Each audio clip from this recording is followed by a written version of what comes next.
Hello guys and welcome to eight four mode right. तो आज के वीडियो में मैं आपको प्रोज एंड कॉन्स बताने वाला हूँ Bajaj Pulsar 150 2024 model double disc के। तो गाइस वीडियो में बने रहें, चैनल को सब्सक्राइब करो, बेल नोटिफिकेशन का ऑप्शन को क्लिक करो, इस वीडियो को लाइक करो, अपने दोस्तों के साथ शेयर करो। तो चलिए वीडियो स्टार्ट करते हैं। चैनल को सब्सक्राइब करें, बेल नोटिफिकेशन के ऑप्शन को क्लिक करें ताकि मेरे सारे वीडियोस की नोटिफिकेशन आप तक पहुंचे। तो वीडियो स्टार्ट करेंगे प्रोस की बात करते हुए, मतलब पॉजिटिव पॉइंट की। पल्सर 150 डुअल डिस्क आपको ख़रीदने का पहला पॉजिटिव पॉइंट, मतलब पहला प्रो देखने को मिलता है इसका ओवरऑल डिज़ाइन। अगर आपको कम्यूटर प्लस स्पोर्टिनेस का कॉम्बिनेशन चाहिए तो पल्सर 150 डुअल डिस्क आपको बहुत ही अट्रैक्टिव लगने वाली है। आपको यहाँ पर अच्छा सा लुक मिलता है, बड़ा सा डोम आता है और मस्कुलर सा टैंक मिलता है, बीफी लगता है और नीचे बेली पैन मिलता है। और साइड प्रोफाइल की बात करूँ तो साइड प्रोफाइल से भी पल्सर 150 बहुत ही अच्छी लगती है। और डबल डिस्क वेरिएंट में तो मोटे टायर आते हैं, इसकी वजह से और मस्कुलर लगती है बाइक। पीछे वाला जो सेक्शन है वो भी अच्छा मिलता है, रियर सेक्शन बहुत ही अट्रैक्टिव है और इस टायर की वजह से और अच्छी लगती है पल्सर 150। यहाँ पर टैंक आपको बहुत ही मस्कुलर मिलेगा पल्सर की ब्रांडिंग के साथ। और यहाँ पर आपको ब्लैक कलर में देखने मिलता है टैंक कैप, E20 की ब्रांडिंग यहाँ आती है। क्लिप ऑन हैंडल बार चौड़ा मिलता है आपको और स्प्लिट सीट सेटअप है। ये सब चीज़ें मिलकर एक अच्छा कॉम्बिनेशन बनाती है स्पोर्टी प्लस कम्यूटर बाइक का। तो यहाँ पर पहला प्रो देखने को मिलता है इसका ओवरऑल डिज़ाइन। दूसरे प्रो की बात करें तो यहाँ पर दूसरा प्रो देखने को मिलता है इसका टैंक कैपेसिटी। 15 लीटर की टैंक कैपेसिटी मिलती है आपको। अगर अपन यूनिकॉर्न या फिर FZ से कंपेयर करें तो यहाँ पर 2 लीटर टैंक कैपेसिटी ज़्यादा आती है उन दोनों के कंपैरिजन में। इसकी मदद से आप टूरिंग और लॉन्ग राइड बहुत ही आराम से कर सकते हैं। यहाँ पर आपको ज़्यादा दिक्कत नहीं आती। अगर आप लॉन्ग राइड पर जाना चाहते हैं तो आपको एक बार 15 लीटर पूरा का पूरा फिल कर देना है। उसके बाद लगातार आप चलाते रहो 700-800 किलोमीटर आप लगातार चला सकते हैं पल्सर 150 को। तो यहाँ पर 15 लीटर की टैंक कैपेसिटी दूसरा प्रो बनती है पल्सर 150 का। अब बात कर लेते हैं तीसरे प्रो की। तो यहाँ पर तीसरा प्रो देखने को मिलता है सीट कंफर्ट। यहाँ पर मैं इसे कंपेयर करूँगा स्पोर्ट्स बाइक से, जैसे कि पल्सर N160 यहाँ पर आपको स्टेप अप सीट देती है रियर में, लेकिन यहाँ पर स्प्लिट सीट सेटअप होने के बावजूद ज़्यादा ऊपर नहीं रहती पीछे वाली सीट। राइडर हो या पिलियन दोनों बहुत ज़्यादा कंफर्टेबल रहते हैं। यहाँ पर कोई दिक्कत नहीं आती राइडर प्लस पिलियन को कंफर्ट लेवल में, क्योंकि अच्छी लंबी और चौड़ी सीट मिलती है। देख सकते हैं कुशनिंग भी, पैडिंग भी अच्छी मिलती है आपको इसके अंदर।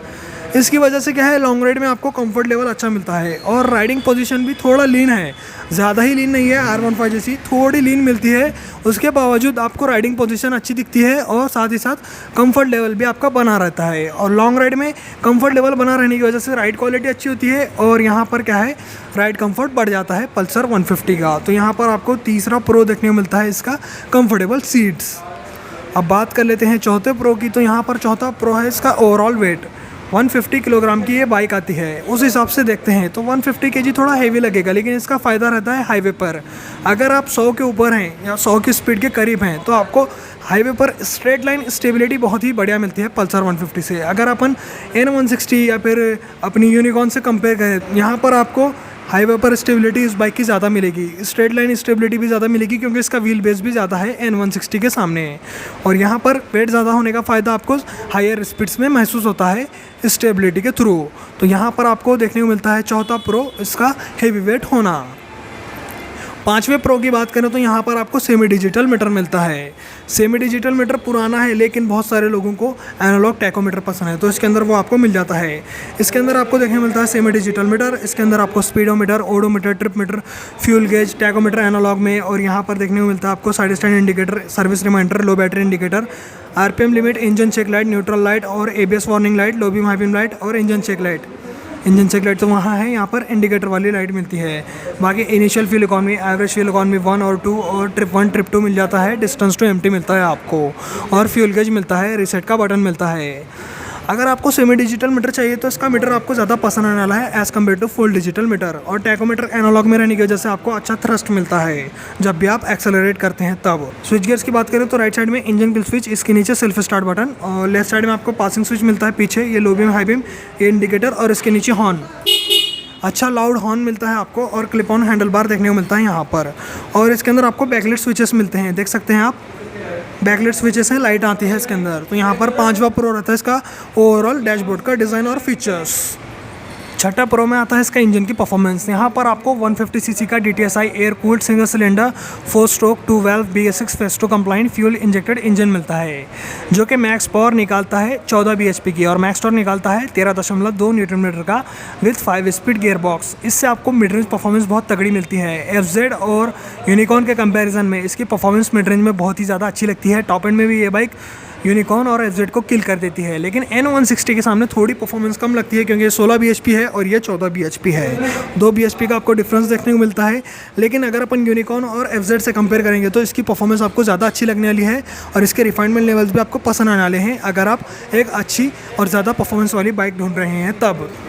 8वां प्रो देखने को मिलता है। इसकी प्राइसिंग 1,40,200 रुपये ऑन रोड पड़ती है। अगर आपको बजाज ब्रांड का कोई भी प्रोडक्ट खरीदना हो तो आप राजयोग बजाज उदगीर शोरूम को कांटेक्ट कर सकते हैं या फिर विजिट कर सकते हैं। इनका कांटेक्ट नंबर और मैप लिंक आपको डिस्क्रिप्शन सेक्शन में मिल जाएगा।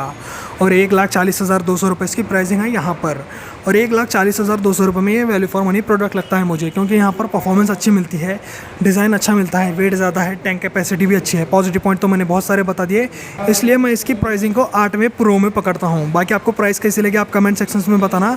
अब बात कर लेते हैं 9वें प्रो की, जो कि है इसकी आफ्टर सेल सर्विस। बजाज के शोरूम, बजाज का सर्विस नेटवर्क इंडिया के अंदर बहुत ज़्यादा फैला हुआ है। इसकी वजह से क्या है, अगर आप छोटे से छोटे शहर में भी हैं तो आपको सर्विस सेंटर मिल जाएंगे। आपको आफ्टर सेल सर्विस बहुत अच्छी मिलेगी क्योंकि यहाँ पर बजाज के सर्विस सेंटर ऑल इंडिया बहुत ज़्यादा फैले हुए हैं और इससे आपको ज़्यादा दिक्कत नहीं आने वाली, क्योंकि गाड़ी ख़राब भी होती है तो आपको सर्विस सेंटर आपके बहुत ही करीब मिलेंगे। तो यहाँ पर आपको 9वां प्रो देखने को मिलता है इसकी आफ्टर सेल सर्विस। और 10th प्रो भी इसके रिलेटेड है, मतलब 10वां प्रो है इसके पार्ट्स की कॉस्ट। अगर ये बाइक टूट फूट जाती है, कुछ प्रॉब्लम भी आती है, तो अगर आप पार्ट्स रिप्लेस कराते हैं, चेंज कराते हैं, तो आपको पार्ट्स की जो कॉस्ट है, जो प्राइसिंग है, बहुत ही कम मिलती है, रिजनेबल मिलती है और पॉकेट फ्रेंडली रहती है। मतलब मेंटेनेंस थोड़ा कम रहता है एज़ कम्पेयर टू यूनिकॉर्न और FZ और यूनिकॉर्न के जल्दी पार्ट्स मिलते नहीं, और साथ ही साथ वहाँ पर पार्ट्स मिल भी गए तो आपको ज़्यादा पैसे पे करने पड़ते हैं, उनके पार्ट्स की कॉस्ट ज़्यादा आती है। तो यहाँ पर ये सब दिक्कत आपको पल्सर में देखने को नहीं मिलती। तो ये इसका 10वां प्रो बन जाता है। अब तक मैंने आपको 10 पॉजिटिव पॉइंट मतलब 10 प्रो बताए। आप कौन सी तरफ चलेंगे, मतलब नेगेटिव पॉइंट की तरफ। तो यहाँ पर पहला नेगेटिव पॉइंट देखने को मिलता है, इसके अंदर आपको किक नहीं मिलता। तो यहाँ पर किक ना होना इसका पहला नेगेटिव पॉइंट रहता है, पहला कौन। और किक नहीं होने की वजह से कभी बैटरी ख़राब हो गई तो आपको धक्का देना पड़ेगा बाइक को स्टार्ट करने के लिए, दूसरा कोई रास्ता नहीं है। या फिर आपको मेन स्टैंड पे डाल के बाइक को, टायर को पीछे की तरफ खींचना पड़ेगा दूसरे गियर में डाल के। तो ये आपको देखने को मिलेगा। अगर किक नहीं रहता तो ये प्रॉब्लम आपको झेलने को पड़ते हैं। इसी की कंपटीशन में आपको यूनिकॉर्न के अंदर किक मिल जाता है, यहाँ तक कि पल्सर 150 या फिर पल्सर N150 के अंदर भी आपको किक मिलता है, जो कि बजाज ने इसके अंदर नहीं दिया। पहला नेगेटिव पॉइंट रहा इसके अंदर किक ना होना। अब दूसरे नेगेटिव पॉइंट की बात करें तो यहाँ पर इंस्ट्रूमेंट कंसोल अच्छा है, लेकिन इसके अंदर कुछ चीज़ों की कमी भी है, जैसे कि मोबाइल कनेक्टिविटी, दूसरा मोबाइल चार्जिंग पॉइंट, तीसरा गियर पोजीशन इंडिकेटर। ये 3 फीचर्स की आपको इंस्ट्रूमेंट कंसोल में कमी देखने को मिलती है। और इतना लेटेस्ट ज़माना हो गया है, उसके बावजूद अभी तक बजाज ने इसके अंदर कोई अपडेट नहीं दिया। तो यहाँ पर आपको दूसरा नेगेटिव पॉइंट देखने को मिलता है, लो फीचर्स इन इंस्ट्रूमेंट कंसोल। अब बात कर लेते हैं तीसरे नेगेटिव पॉइंट की, तो वो है इसका माइलेज। इसका माइलेज कभी भी 40 तक चला जाता है अगर आप रफली राइड करते हैं तब। 150 सीसी बाइक के हिसाब से इसका माइलेज थोड़ा कम रहता है। अगर अपन यूनिकॉर्न या फिर FZ को देखेंगे तो उनका माइलेज 50 के ऊपर ही आता है अगर आप रफली राइड करते हैं तब भी। तो यहाँ पर क्या है, माइलेज को एक झेलना पड़ता है आपको पल्सर 150 ख़रीदते हैं तब। अब बात कर लेते हैं चौथे कॉन की। तो यहाँ पर चौथा कॉन देखने को मिलता है इसके वाइब्रेशंस। इसके अंदर आपको थोड़े बहुत वाइब्रेशंस मिलते हैं। यूनिकॉर्न और FZ के अंदर आपको वाइब्रेशंस ना के बराबर मिलेंगे, नहीं है बोल तो चलेगा, लेकिन यहाँ पर क्या है, सीट पर, फुट पैक पर और हैंडल बार पर अच्छे खासे वाइब्रेशंस महसूस होते हैं जैसे ही आप 6000 RPM को क्रॉस करते हैं। तो अगर आपको स्मूथ बाइक चाहिए तो पल्सर 150 स्मूथ बाइक में से नहीं आती, ये भी बात याद रखना, जो कि इसका चौथा कॉन और चौथा नेगेटिव पॉइंट रहता है। तो गाइस आज के वीडियो में मैंने आपको बजाज पल्सर 150 डबल डिस्क खरीदने के प्रोज एंड कॉन्स बताए। आपको वीडियो कैसा लगा आप कमेंट सेक्शन में बताना। ऐसे ही वीडियोस देखने के लिए चैनल को सब्सक्राइब करो, बेल नोटिफिकेशन के ऑप्शन को क्लिक करो, इस वीडियो को लाइक करो, अपने दोस्तों के साथ शेयर करो। आज के वीडियो में इतना ही, चलता हूँ, गुड बाय गाइस।